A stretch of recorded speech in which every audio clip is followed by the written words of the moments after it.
Eliza Downey, you're very welcome. Week 5 of Live with Jerome, and it's the first week we've had to come outdoors. Yeah. The birds have started to whistle a lot the last 10 minutes for some reason. Maybe it's because it's the sun's setting or it's around that time of evening, but it's cold, but it is the start of March. But you're from Anatloan, you're tough. Yeah, look, you know, in South Down we're made of hard stuff. I don't know about you Tyrone people, but I've got a couple of layers on, I'll be fine.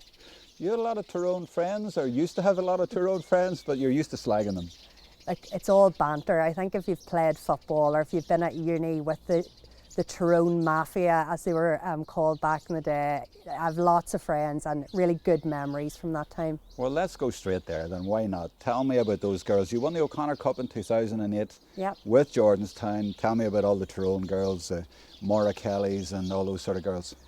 Yeah, like that was a great time. That was my final year of uni and a final year for a lot of us that had come through together, and it was, I think the O'Connor Cup had never came across the border before, and we had been working towards it, chipping away in the years before that, but it all came together. And you know what university's like, it was doing it with all your best friends, and the crack was great, but we trained hard, and we were really up against it with some talent with the rest of the university. So really, really good memories. And go on, name names. Tell me the crack. Oh, back in the day, people, Aoife McDonald, big friend of mine from the hills, Donegal, always joke about that she works in, well, she does actually work now in like the tourism side of things, but always plugging Donegal, like many Donegal people. The Tyrone contingent, you had the likes of McGlock, Zorla O'Neill, Maura Kelly. Do you know what? It's bringing back all these different memories of who actually was there. You had Roscommon, you had Cooney there, Joanne from Sligo. We were all just... Shannon Quinn, is she there? She was a little bit later. I'm aging myself here. Well, tell me about your memories, like of the final, or was it? Well, maybe the semi-final was more important. Sometimes it is that way. Like you said, Jordanstown had never won it before, never won it since. Queen's won it once now, and they had an amazing year. Yeah, do you know what? It's not yesterday or the day before that, but I was down in Galway. We had a really good setup that year. Greg McGonigal was still hanging in there with us. He hadn't give up, and we just had, the training was, we were training ridiculous amount, but we all had that one goal and we were all set towards that. So we all had the crack, but it was the minute you got on the pitch to train our matches, it was showtime, and there was a lot of competition for places as well. So I don't know, it all came together that day, but we grinded out the result. It didn't come that easy, and it was just one of those moments where it was emotional. I remember actually, I never thought I would be crying after games, especially back then, but I just felt I was finishing uni, we had achieved what we wanted, and that was going to be an end of a chapter. So yeah, really good memories. And the actual final, I mean, what was the crucial score in the game, for example? God, now you're asking me. Well, you're a fullback, so like you yeah, probably don't care. As long as, maybe it was a block. As long as I wish. Like, as long as, I think it was a couple of points in the end, and it was back and forward, and it was probably in the last minutes of the game that possession was a big thing and we held out, but relief was really it. Usually when you're in a final, you want to make sure you're doing your job right and you have the trust with everyone else around you as well, and thankfully that day everything came together. Because in those days, I mean, Cork were building up their dynasty, we're winning all Irelands, but the colleges scene hadn't really taken off the way it is now, the DCUs, and you know, they hadn't really taken over, or maybe just on the brink of it. UCC hadn't won it in a long time. UCD were maybe there and knocking about as well.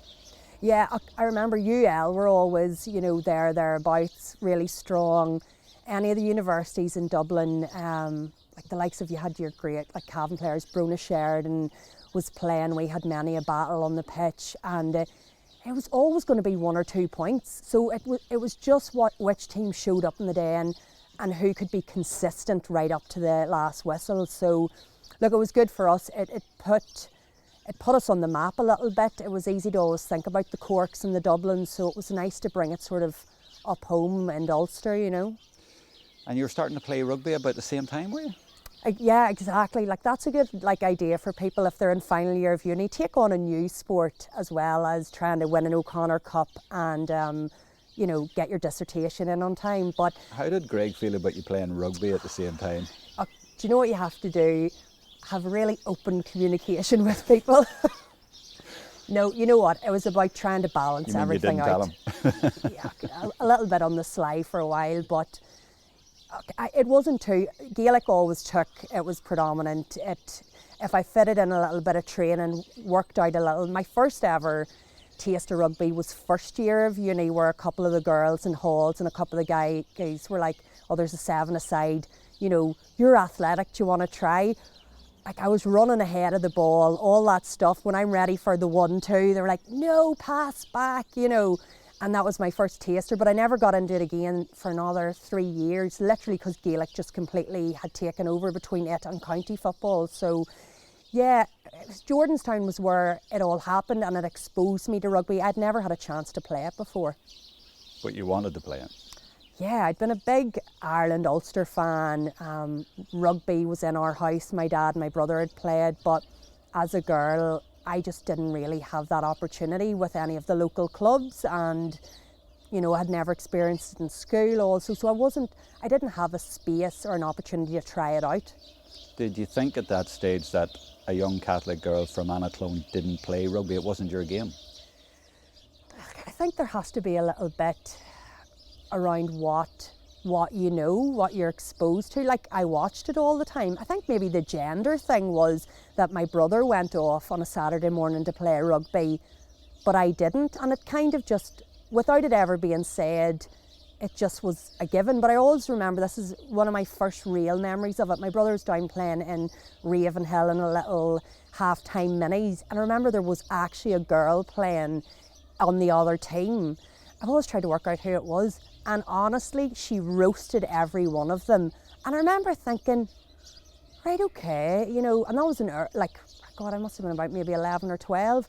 Thought, yeah, but Gaelic then took over. I was playing netball in school, athletics, basketball, all of those different things, and I never got a chance to revisit it again. So when I did at uni, I just thought, do you know what, I've nothing to lose here, give it a go, you know. And after all that, this very week, International Women's Day, March the 8th, and the one drum that you're banging is women and girls playing rugby. Yeah. Look, I've always been a big advocate for women and girls in sport in general, but my current role with Ulster Rugby, I can just see the benefits. I think we're still a minority sport, you know, the numbers that we have compared to soccer or Gaelic. And I think people get caught up on the physicality side of rugby all the time, that, you know, oh, you're going to get ran over, you're, like head injuries, worries, different things like that. Honestly, rugby for me has always been about expressing myself. Also being able to run with the ball and not have to worry about bounce or solo it was always good for a fullback, you know. So I just always thought of it like that, and you know, you're able to take on players and use a bit of footwork, and the physical aspect of tackling someone, yeah, it's part of it, but it's not what it's all about. So your message now is to girls, no matter what their background is or where they're living or what the religion is or not is, it doesn't matter, get out and have a go. Look, I think we're living in a modern Northern Ireland now, you know. Well, sometimes I'm maybe a bit naive and I'm maybe a bit too hopeful about things, but you know, it shouldn't come into it. It never came into it for me. I've always had hugely positive experiences and lots of friends. Like, religion has never come into it for me, and politics or anything like that. So yeah, leave the politics out of sport, that's what I say, and just get on with it and have a good time. And you've been involved with Cook Rugby Club as well. I mean, I was actually involved with them for the Millennium. We did a scheme for the Millennium, would you believe, where we brought the European Cup from rugby and the Ulster Trophy. So it was Jarlath Burns came up and Alan... Quinlan, was it? No, it was one of the Ulster guys, it was Alan something, but they came together and we got 20 kids from each club, from Breda and from Cook together. Oh, it'd be great to bring them back again. Now they were called the Millennium Boys, you know, yeah. But Cook were open to that at that stage, but now so much has changed in 20 years.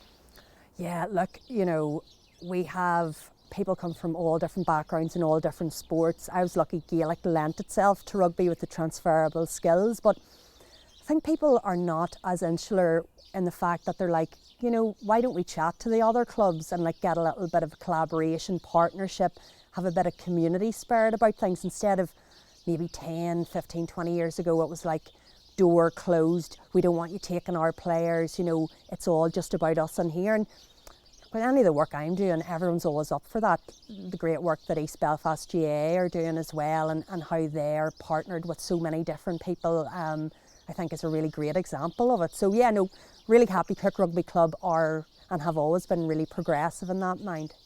And back when you started to play rugby at Ulster level and Ireland level, how conscious were you that you were a girl coming over from Gaelic football, or was it not an issue?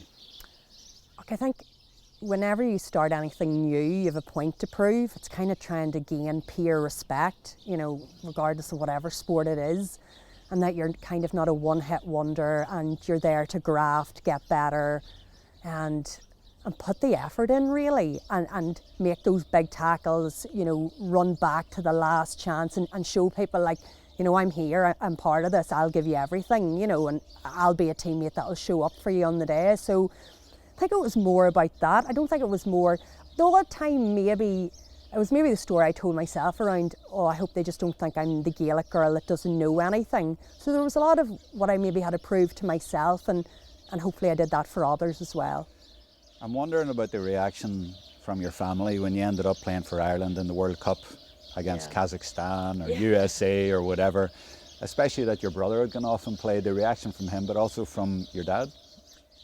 Yeah, I always talk about, like, that was a complete roller coaster for me, because I had went from trying it out in uni to then getting scouted by the Ulster coaches before I even really had a club team in place, and then my first interpro with Ulster, being there in what was Ravenhill at the time, and thinking, what am I doing? Huge imposter syndrome. Like, you know, they're going to find me out soon. Like, you know, totally bluffing my way on here. And then the next time I was called for Ireland trials, and it just, honestly, when I look back, just over a period of like maybe 2.5 years, I had changed jobs. I was out of uni. I then was moving into this sport. Had just started with ladies Gaelic football, working for them, and then got the nod that I was going to a Rugby World Cup, which, like, back then it wasn't as, you know, we were a little bit more, oh, you're a Gaelic footballer or you're a rugby player, and if you were working for a certain association, it maybe, so I was nervous at that time because I was going over to play in a Rugby World Cup, which was a completely different sport. So I had just started a new job, lots of nerves going on, you know, and was pretty intimidated really by the whole thing. You haven't told me what your dad thought of it. Dad can be a man of a million words and then very quiet at the same time around certain elements. He just says simple things like, I'm proud of you. And it can be very, you know, we don't get caught up in a lot of emotion, but I remember that Christmas, being around the Christmas dinner table, and Dad saying, we're very proud of you this year. I just thought, oh, God, I really have done something this time, you know? So, okay, yeah, they came over and they watched a couple of the games, but it was just it was 3 weeks over there. You were training and living like an elite athlete, and I suppose, like, obviously you know that you're not contracted on a professional contract, so you're trying to balance work and life and a career while trying to train and compete at an elite level. So I actually, on our days off, had a laptop in my room, doing work for ladies Gaelic football in between that. So that's the real side of it. It wasn't, you know, showbiz or Hollywood.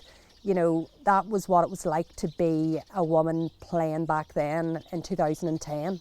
And the roles are kind of reversed now in a way, because last year in 2020 I was involved with East Belfast ladies, and there were a lot of girls coming over from rugby from different clubs wanting to try it, and we even had Niamh Jones, who ended up with Ireland in the Six Nations, or it's a Five Nations, sorry, as well, and she took to the game and she was fantastic and everybody loved her. I tried so hard to keep her on board. I mean, there was one game, she did a thing that no Gaelic player I think has ever done. We went to Warren Point and we had 2 friendly games, an A game and a B game. She played the first game and was player of the match. And then somebody dropped out or got injured in the warm-up for the second game, and I said, do you want to play this? And she played the second game and was player of the match again. She was player of the match in 2 games in a row. Her first ever 2 games of Gaelic, she was player of the match.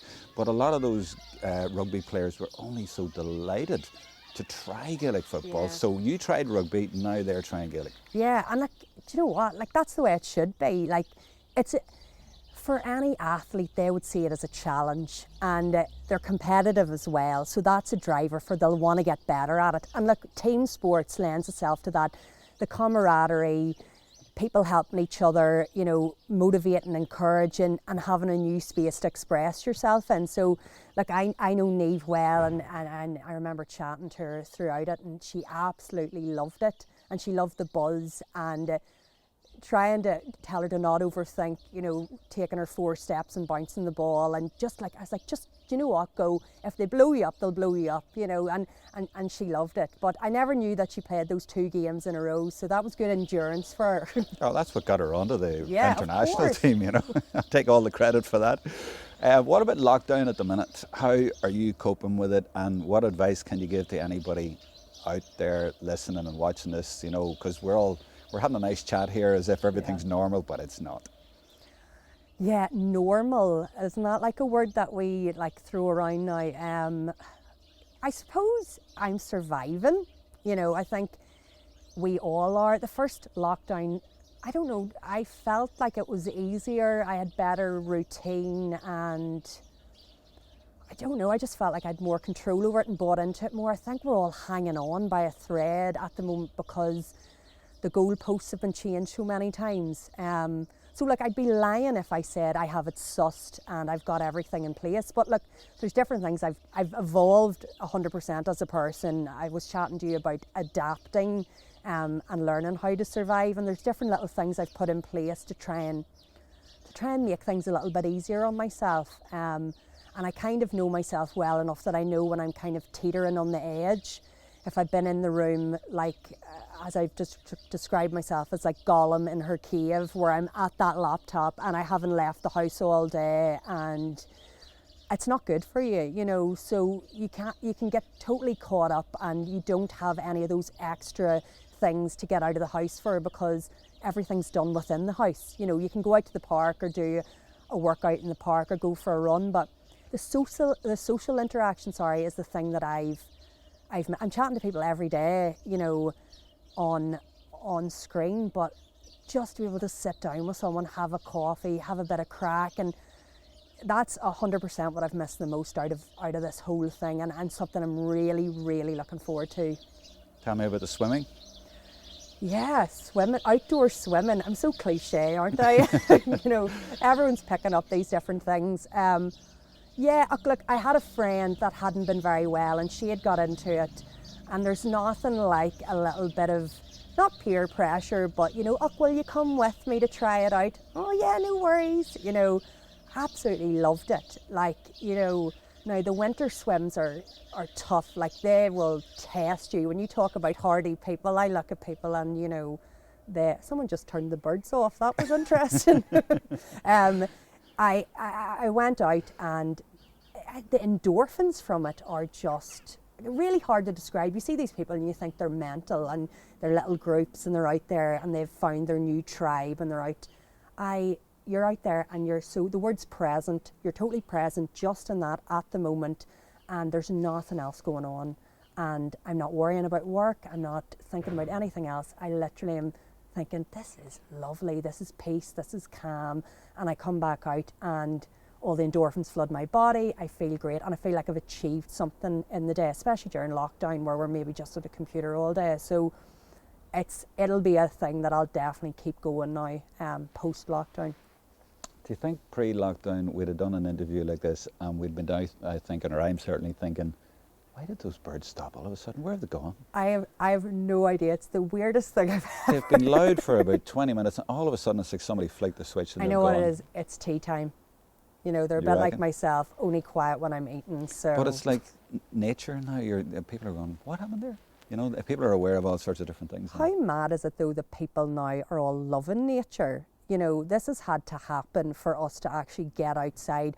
How many people are up the moorings, out sea swimming, up Cave Hill, trying things out that they've never tried before? So, look, it's about reframing it a little bit. I can be hopeful a lot of the time and reframe and think, do you know what? This has been a gift in a certain way, and there's other days where I'm just maybe tired. It's the end of the week, and I'm like, oh, I'm hanging in there. I can't believe we have to keep doing this. But I don't know, like there's lots of stuff. There'll be changes out of this time, even work-wise, working from home. I think there'll be a better balance now from employers allowing that to happen a bit more. So look, there are good things. And where exactly are you swimming and what time of day? Because I know that's important. Yeah, look, you know, I feel like a phony because there's people that are out there every morning doing it, but like it's about high tide. You can just check it on the internet. 2 hours before or after high tide's the best time to swim. Any places like Helen's Bay, obviously within restrictions and movement, so that always depends on what it is. But Newcastle Harbour is lovely. Donaghadee lovely. All places that, I'm not being funny, I just haven't. Ballywalter Beach. Lots of places that I just generally wouldn't have been before, and I've just been out wanting to just get new spots for swimming in. Or you see different things with Facebook groups and you're like, oh, that looks lovely. Up round Bangor, Brompton is gorgeous as well. So I know, how weird, you know, never thought this would be part of my life, but it's something that's kept me seeing. Let's go back right to the start. Why are you called Eliza? So actually, I'm called Elizabeth, and I don't know why I'm actually telling you that, because when growing up, I've never been called Elizabeth, but it's that whole thing that we fall into Catholic guilt of the Christian name, you know. So like christened Elizabeth, my mother had no intentions of calling me it, and I was called Liza and Eliza then my whole life, which you don't think is a difficult name, but you'll be surprised how many times that I've been called Lisa, even people at home, and they're like, "Oh, Eilish, how are you?" And I'm like, "Hi," you know. So I don't know. It gets me into trouble sometimes because there's not too many Elizas about. So if it's like, "Oh, you know, you're one Eliza," people will know if she's done something wrong. So. Well, I'm John Jerome. Oh right, okay. Most of my family's the same, and it's a second name, so I get that. But you're also from Annaclone, which is basically Kate's Bridge, which, as everybody knows, is the coldest place on the planet. Yeah, look, well, I have played for Annaclone for years. Maybe this is like a fact a lot of people still don't know. It's all coming out now. I've played for Annaclone since I was 11, but I'm actually from the parish of Drumgast, and I'm a Rathfriland woman. So I'd have to say that because that's where I've been born, have lived there my whole life until I moved to Belfast, and was lucky that I had Annaclone to go to because we didn't have girls football in Drumgast. So I was one of those people that actually, Maeve McNeil was doing the cool camps back in the day. I can't even remember. I think they were just called summer camps or football camps. And she said, you know, "You're a great wee player. Do you want to come down to Annaclone?" And like, they were the neighbours, they were the rivals. And yeah, sure, I was in the car straight away down, and now I had a new team to be a part of. So really thankful that Annaclone gave me the opportunity right at the start to actually play football, learn it and love it. So. And did Drumgast not have a girls' team? No, they didn't have a girls' team. I remember I was playing on the boys' team with my brother, maybe for a year or two, and then it got to a certain age. But I remember just even as a youngster being really frustrated because they didn't know what to do with me. You know, they were putting me in goals and different things. So I was like, put me outfield till I get stuck in here, you know. And I was taller than a lot of them at the time too. I just remember just being a young girl being like, this man hasn't a clue. What am I doing stuck in this net here, you know? But they didn't know, and it was a different time. And, you know, great now also that Drumgast do have girls, and they'll build themselves up to have an adult women's team hopefully in the future. But look, it is about opportunity, and I suppose that's something it's a personal thing, because I don't want another young girl to maybe not have opportunities to play, whether it's Gaelic or rugby. So yeah, I was very lucky. My parents would have taken me here, there and everywhere to go and try something out, and I know a lot of kids don't have that, but very lucky for the family that I'm from and the people that and the network around me that supported it. And kind of, you know, just getting a lift somewhere can be a real hassle for people, so I had a really good support network. You're really driven. I mean, I can see that, and you were ahead of your time in many ways, and it's not that long ago we're talking about, but the world has changed an enormous amount for rugby and for ladies Gaelic football, and it's like you saw that and you were screaming at that, from that young girl was screaming and saying, I want to do this, and you've ended up now in a job which is exactly where you should be, helping younger girls to do that now. And I find it interesting as well, you had a job at one stage with the Ladies Gaelic Football Association and with Gaelic for Girls. Around 2012 you'd have been at places like Shane O'Neill's, and I'm really hoping that you're going to tell me that you remember Amy Mackin and that you set her on the road.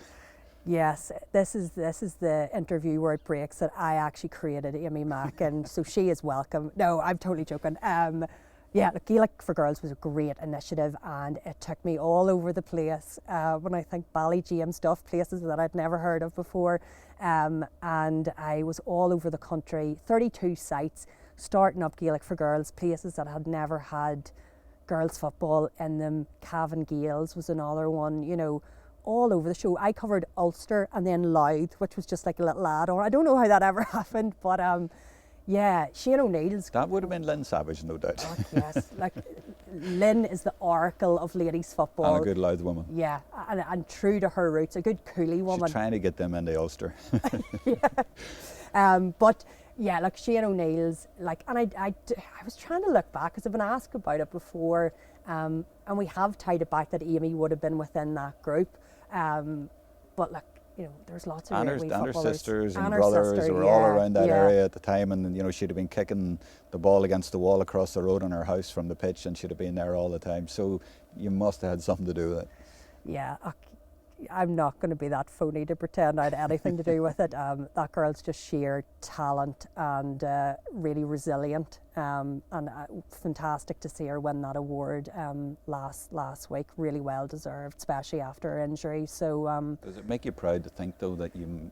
I'm not trying to give you all the credit or even a little bit of the credit really, but does it make you proud that that whole Gaelic for Girls thing is kicked off and that girls now are in such a better place now for developing their skills and getting involved, and they're not like you 10, 15 years ago where you're going like, hey, let me play. Yeah. They can play. Like any work that I ever do, I always want to make positive change or to make something better or to impact things, to make a difference. I suppose that's what it is in any, and I've worked in a lot of different jobs now at this stage, but that's always been the primary thing for me. And it's never really been about, I don't know, it's not about getting the accolades or anything that goes along with it. It's lovely now. It's probably an emotional thing for me that I love to see if a young girl can go out and find something that she can feel a part of, and then have her friends around her and have a network and find something bigger than herself. And look, don't get me started on all the skills and qualities that can actually help our young people with, because look, I know the qualities and skills that playing football and rugby and all those other sports that I played have given me when I've most needed them. Like when we chat about resilience and coping mechanisms, sport is where all of those were fostered and kind of nurtured along the way. So it's not until you actually need to kind of, when some kind of shitty things happen in life, that you actually have to call on them, and you're just like, where are these coming from? How am I able to get back up again and do this, and other people are struggling? And I'll just say that for me it is sport, and I always say that to parents as well when they're chatting about their kids in school, and it's all about assessment and academia, and you know, that's the measure of success. You know, if I said to them, I could give you a product that will help your child in later life, in job interviews, working in teams, resilience, they'll have coping mechanisms, they'd be biting my arm off for it. And yet, when we try to get our sports into different schools or get people to buy into it, there's barriers there. I think we need to approach it in a different way and let them know, actually, sport isn't running after a ball like a mad thing. There's everything else that goes around it. So I can only ever chat personally about what it's done for me, and like, it opened lots of doors for me. I've been places, travelled to different countries, jobs, careers, that, you know, I've had opportunities that I wouldn't have had otherwise. So I think I'm lucky, and I'm really happy that my mum and dad introduced me to it from a really, really early age. The All-Ireland Ladies Gaelic Football Finals, not last year obviously, but the year before, had 56,000 people at it, and it brings a smile to your face. It was an amazing thing.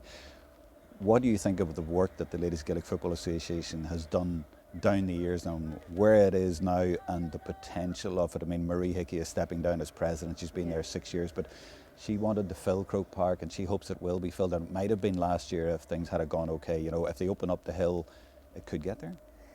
Like, yeah, I'm smiling because I felt proud actually in a weird way that day, just standing there and thinking, this is amazing. It's probably just all those times where you've heard no one cares about women's sport, it's not valued, no one wants to watch it, you know, and just all that. And I just thought, do you know what, you know, give them the opportunity and they'll come, you know, make it visible, promote it, create awareness, and it'll happen.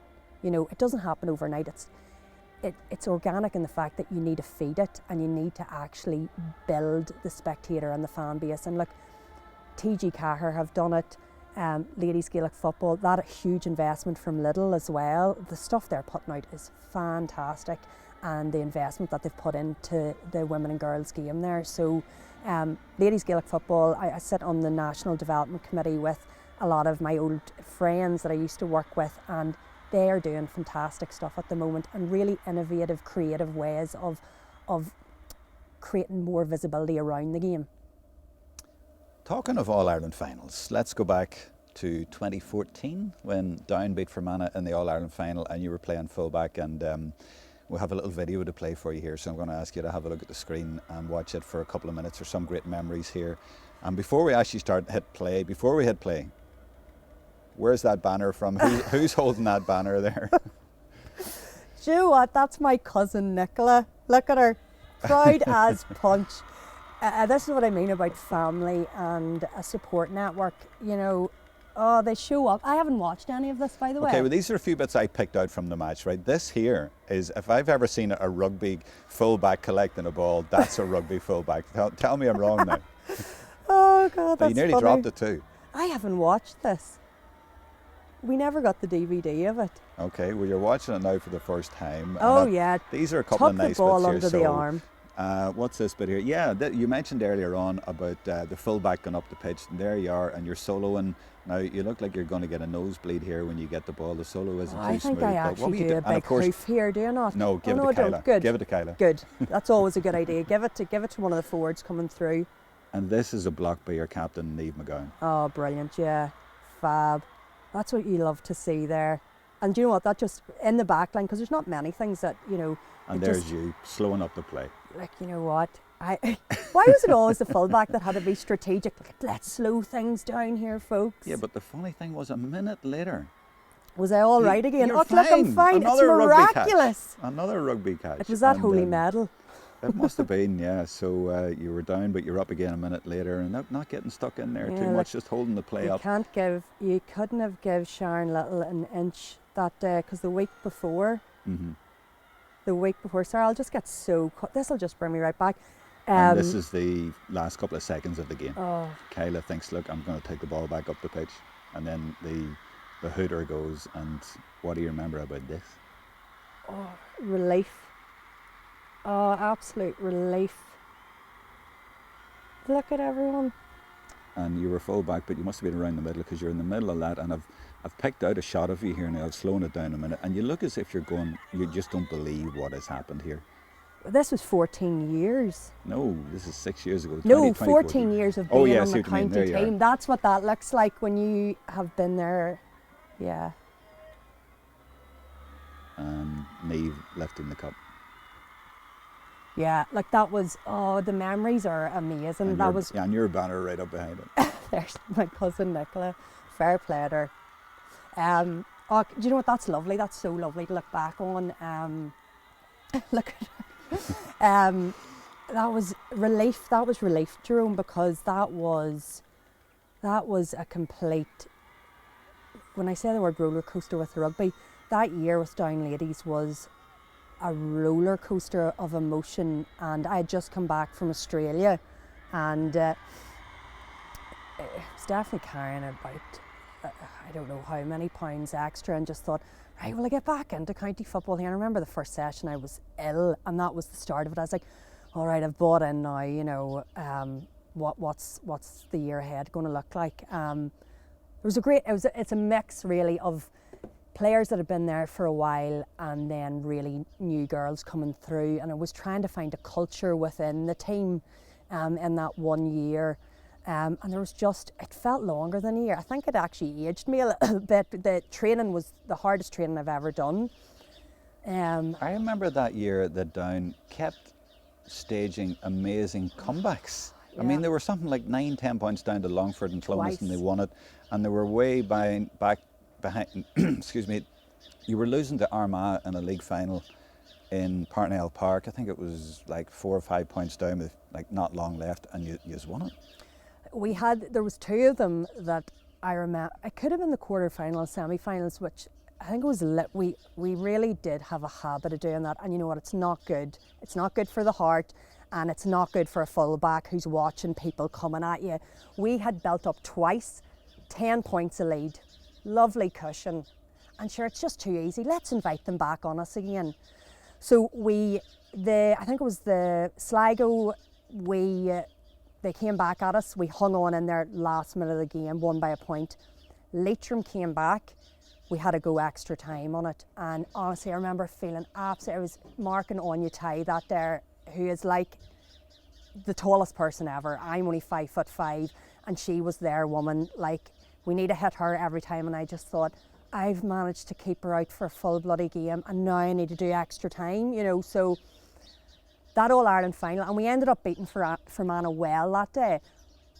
But I do think we beat Fermanagh well because we were relentless, but it was that type of thing. I remember looking at Sinead Fagan, and it was in the game, and I just remember being like, we're not letting this go. We're not going back to Sligo or Leitrim here. And not that I feel sorry for Fermanagh, but we pulled something out that I don't think we had ever done before, because we were just so focused on again. And the minute that whistle blew, I was just like, I am so glad I didn't mess up here. And that was a big thing at fullback, because I had done my homework the week before. I'd watched Sharon Little score 3-3 against Roscommon, player of the match. And I was sitting there with my notebook, and I was just like, oh God, right, you're going to have a big job in your hands here, Eliza. And I just was like, come on, please bring it today. Please bring it today. Don't let anyone down. Don't let yourself down. And I was really, I kept her scoreless, and I just was like, regardless of anything else, I was like, you did your job, and we've won, and now you can retire. So that was all the emotions going on in that one moment where everyone comes together. And I made sure to say to my friend Aileen, who was there with me, we've been through it all together. I remember saying to her at the end of it, let's stand last here before we go up, look around, soak this all in, because we won't ever get this again, you know. And it had been 14 years in the making, and I had that moment of looking around and seeing girls I'd used to be on the team with me and role models for me that never got their day in Croke Park. And then some of them who had won the Junior All-Ireland back in 2000. And I just remember looking and just saying, soak it all in, this is what it was all for, and look at who you've got, and your family are there. And it was a really emotional day for me. And like, just when I'm watching back there, the memories are, yeah, that's why you play. I don't know where my All-Ireland medal is. I don't care, you know. It was about everything, that the lead up to it, how we worked hard, we achieved the goal, but it's all the memories around it as well. I hope everybody heard that, because the birds are back and we had a plane overhead. There's not even many people travelling these days, but yeah. I got the idea. And afterwards you certainly enjoyed the celebrations, and there was something about Mary as well, which is the name of the cup, who became almost human, a person. Mary Quinn, yeah. Oh, do you know what?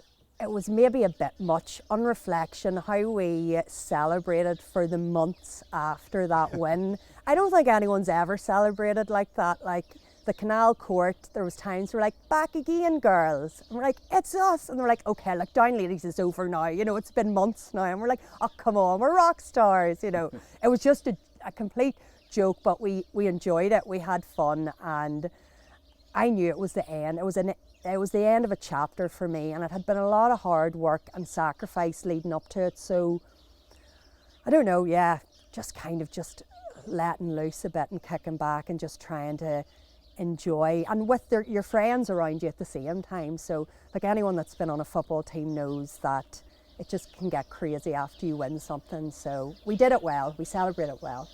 Never mind the Canal Court. I heard you went to Sligo.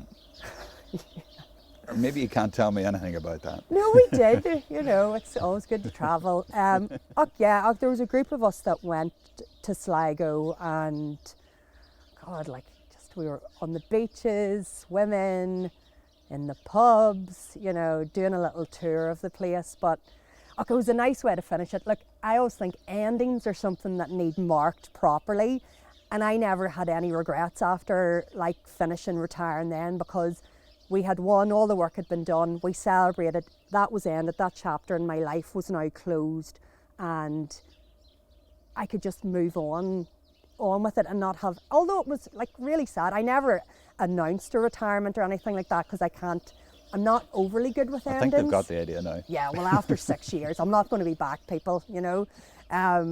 But yeah, you just feel like you've given a lot of your life to it, and there's other things you want to try and maybe challenge yourself with. But you're right, it's not about the medals, it's about the memories, it's the friends and all that. And there's one thing I have to ask you about, and it's a bit obvious, but everybody remembers you for it, and it's the sleeves, or the lack of them, tucking in the sleeves. Yeah, could you explain to me what all that was about? Like that's from an early Anna Clone day where, I don't know, there was maybe Mariana Devlin, who was an absolute stalwart of football in Anna Clone. She might have done it when I was just maybe like 14 or so, and I just was like, this is a good look, which it definitely is not a good look, like on reflection, but it just was something that became part of the routine. Everyone has their little routines, that then turned into mine, and yeah, I don't know. I remember afterwards, people used to say, oh, it was really intimidating. And I was like, was it? You know, like that was just part of, I would wear the same undershorts for matches, you know, sleeves rolled up. I'd be last out of the changing room because I'll be sorting my hair. Like, I'm a routine person. So when I started doing it, I just kept doing it. Well, you're showing the guns, you know, and you're intimidating people. It was people. Good, yeah. It's good when I look back now and like, you know what, you worked hard on those, you know, but they're covered up now, so they are, and that's for good reason. Someone I was talking to actually thought it was from rugby, that you brought it over from rugby, but it wasn't. It was from way back then, and I noticed a couple of other girls seemed to copy it as well, yeah. Even on the down team. I know, how foolish are they? Like, you know, I don't do it. Like, everyone has all their little things. I remember when I started playing football, the bandanas, loads of women were wearing bandanas. If you look back at any old archives in TG Carrot, that was a big thing. I think I tried that out for about a year, so it wasn't really a good look for me.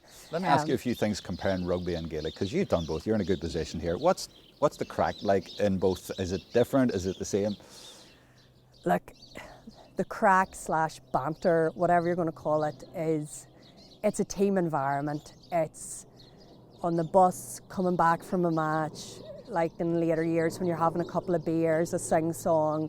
Yeah, they're totally the same. You get a group of women together that play sport, and they'll all be the same. I was going to use the word unleashed beasts sometimes, but the crack is great, and that is what, if you ask any person that's retired from sport, that's what they miss. They miss the crack, and they miss those times on the bus or in the changing rooms or on the night out afterwards.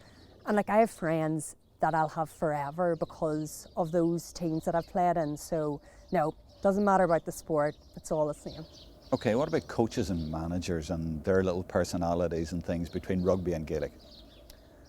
Yeah, do you know what? It's probably down to a person and their coaching style. I found that when some men have came in and coached us, because like predominantly I've had male coaches my entire life with whatever sport it's been, if they've been coaching a men's side, I think they always find a challenge when they come in. And like, I'm lucky we play, at Cook we play All Ireland League, which is like the highest you can in club rugby, and like with Anna Clone we were playing up in the senior championship for a long time, and they would come in and they sometimes would get really frustrated because they would think, you know, why are you all asking me these questions, as if we were questioning their credibility or their knowledge. And I remember and I always say it to coaches now, look, there is a small difference when you're coaching men and women.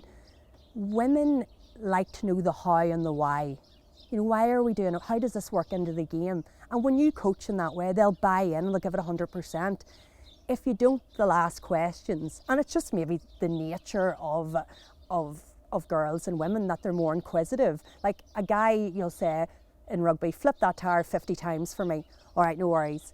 Okay, now why am I doing that? You know, how will that help me? And it's not that they're overly questioning it. They just want to know, let me know why, and I'll trust you, and then I'll do it, you know? So that seems really simple, Jerome, but honestly, the amount of coaches that it can cause issues for because they think that they're, I don't know, like that they're being questioned about how good a coach they are, and they'll have been coming from like a lot of experience in the male game, and it's a small thing. So that's a top tip for anyone out there. But like, there's been no differences. If someone coaches, I've had coaches that are more direct than others.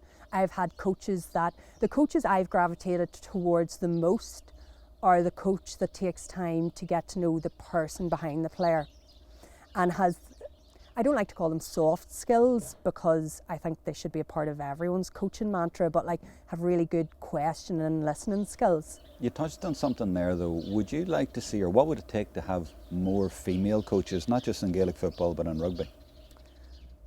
More visibility, being able to see role models that have done it before you.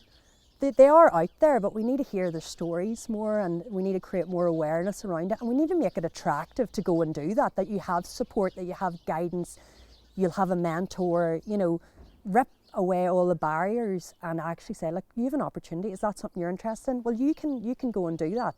But at the moment, that whole can't see it, can't be it is so true. So that's when we'll start to see more female coaches in both rugby and Gaelic. If I was looking for a name for this podcast, I think I've just found it from you. It seems to sum you up. You said it yourself, rip away the barriers. Yeah. That's your legacy. I think I want to just be someone that's made a difference. I don't want any big, you know, moments or, you know, she did this or this one thing. Like, people talk about good leadership is about someone consistently doing those little things. And a value that's really strong for me is fairness. So I will always... Is that the same as equality? Well, I don't know. You tell me. Sounds like it. I mean, you were the young girl at 8 or 9 years old watching the brother going out to play rugby, and you wanted to play. You were watching the girl running rings around the kids at Ravenhill and thinking, why can't I do that? You were the girl who went from Drumgast to Annaclone to get playing ladies football, and all along you've been saying, hey, don't be putting me in goals, let me get out there and play. Yeah. You're still ripping down barriers by the sounds of it, although maybe ripping sounds a little bit aggressive. You're doing it in a very subtle way, but you're doing that. Yeah, like, it's a massive driver for me. Like, you're right, I'm driven. I want to make a difference. I don't want to leave the game in the same place it was when I started. You know, it would have had to evolve. I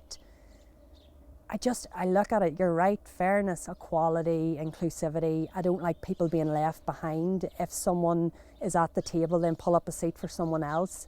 I don't know, it's a value of mine. It plays out in a lot of the work I do. A huge driver for me in any organisation I've ever worked in. And it can sometimes, when it's overplayed a little bit, it can cause me problems because I'll have to just call it out a little bit. Not in an aggressive way at all, but just say, have we thought about this? You know, can we do it differently? So that's part of my job too. You know, I'm there in my role at the moment. It's about women and girls rugby and creating opportunities, awareness, visibility, making it a better space. So I'm not doing my job right if I'm not doing those things. And that's just how I see it. And on March the 8th, International Women's Day, what would you like girls, women, actually to go out and practically do on that day? Do you know what? For women to the whole idea about International Women's Day, I do love it, but I don't like the idea of it's like one day of the year where we're all just going to focus in on it. It should be something that kick-starts other things and momentum throughout the year. But what I want is for women to support each other more as well, and, you know, lift each other up, and there's space around the table for all of us, and, you know, men, women, whatever. International Women's Day isn't it just, I remember being at events and it was just women. And I'm like, that isn't real life though. This is for everyone, men and women. It is about equality, inclusivity. We should all be here, and that's how we will get progression and positive change when we all buy into it. So I don't know, there's things sometimes that I can see the real worth in it and it creates real opportunity, but like, you know, International Women's Day should be every day. Obviously totally biased, but yeah, I don't know. I'm looking forward to it. There's lots of great things happening on the day. There's loads of different webinars going on. The media really cover it well, a lot more now than they used to. And hopefully that'll, if some little girl out there can see something from it, it can inspire them. So like, that's what success is for me. It's not these big shows of, you know, we achieved this or this KPI was met. If one or two girls or women can see another girl or woman in a role and think, maybe I can do that, that's a win. That's a lovely place to finish. You've summed it up absolutely beautifully. Eliza Downey, it's been a pleasure to talk to you. I've been involved in ladies football a while, and there's a lot of inspirational stuff going on, and you were sort of before my time, so I didn't know that much about you, but we definitely are coming from the same direction, and I appreciate a lot of what you're saying. And you've gone across the sports as well, in the north of Ireland as well, which is really interesting as well. So it's been fascinating to talk to you, so thank you very much. Thanks, Jerome.